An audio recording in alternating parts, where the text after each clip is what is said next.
Vossa Excelência, do autor ao saber que seu pai iria se mudar para outro país?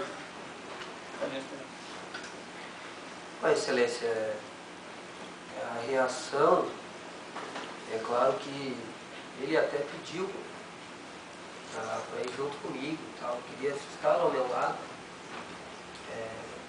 mas que a minha presença era pouco, o Júnior demonstrou sempre amor por mim e eu amor por ele também. Isso aí foi recíproco. E a reação foi choro, eu e ele choramos muito.